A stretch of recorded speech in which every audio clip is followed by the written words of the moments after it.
raw and real, with temperance from the heart to the lips to the air. Sorry, guys. Listen, I just wanted to say to you, when it comes to what's going on in the world today, there are many people that are waking up to choices they've made, um, having to take accountability for actions, whether they were intentional or unintentional. Listen, I do believe God. Let me tell you something. This is what I got, the message I got.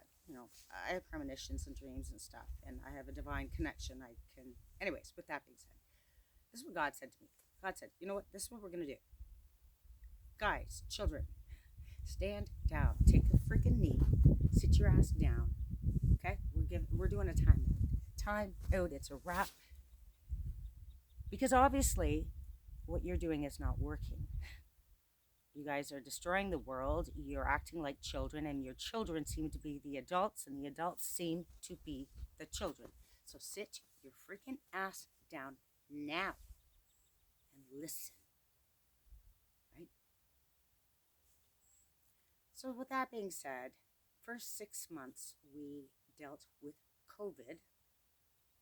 And I want to go to about March 17th when the NBA was canceled. Let's start there, okay? So it's March. Okay? So for the first 6 months, I do believe what I was told is we got an extra 83 years for the earth. For 6 months of just parking it, right? But it was the biggest test of tolerance and patience and keeping that stability, whether it be emotional, spiritual, financial. It was the biggest test when it came to loving your neighbor or judging them.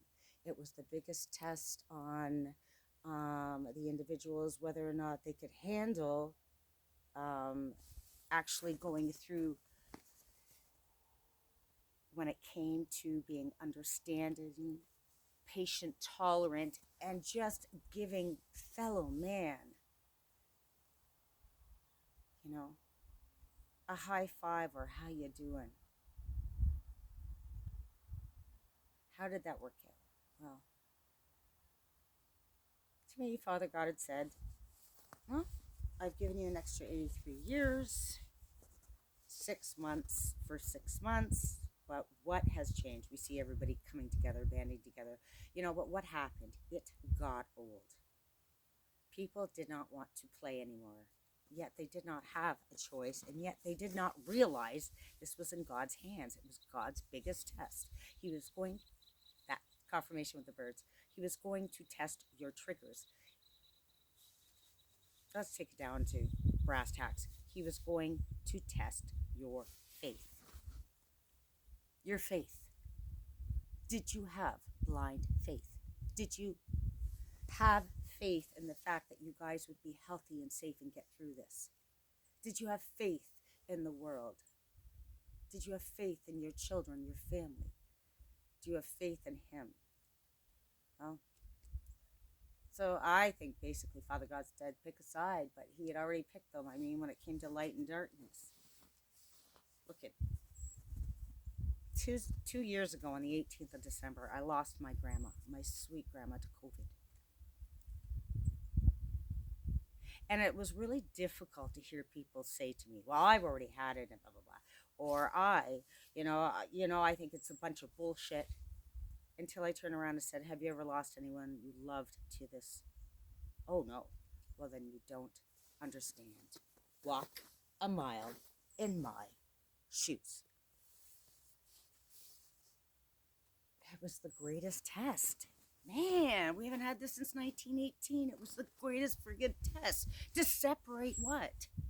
To separate the ones that had good intentions and love and wanted to be decent to their fellow man, or the other ones that were so spoiled and bratty and, oh, this is my favorite word, self-entitled. Oh, they want everything, but guess what? They don't want to do the work. They don't want to show the love. They don't want to show the faith. They don't even want to show their understanding. They don't even want to share their time with anyone. Let me tell you something now. The last will be first, collective, and the first will be last. We were warned. 2008, there was a gentleman on there speaking to Oprah about the next pandemic and when it was going to come and what would be their lack of for individuals, for resources, for the earth.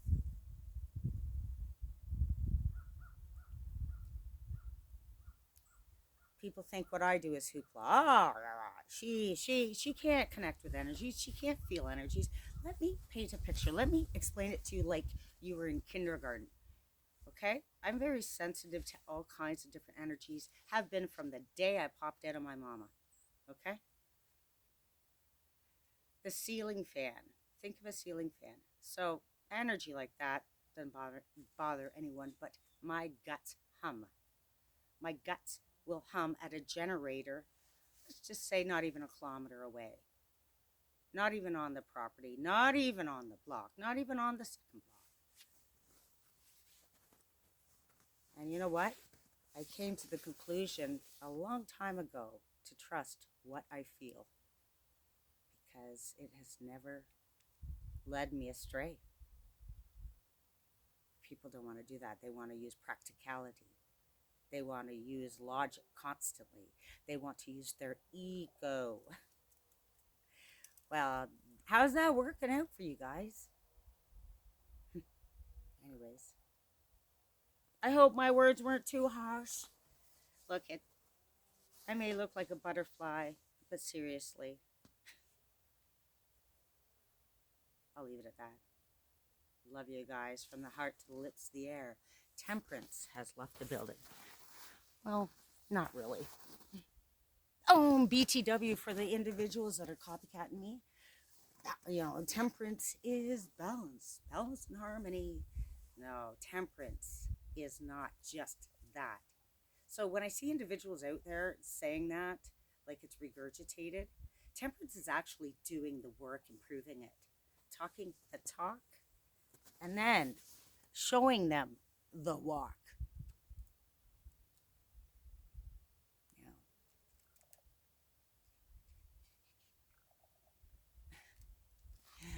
My goodness. All right, guys, I love you. To my JCs and my intermediates, you should have down your, oh gosh, your 8 for the JCs and your 12 for the intermediates. You know what I'm talking about, guys. We will talk next week in that class. For the rest of you guys, you want to get a hold of me, Born a Warrior. That's what my email is. It is in the intro. Love you guys. Bye.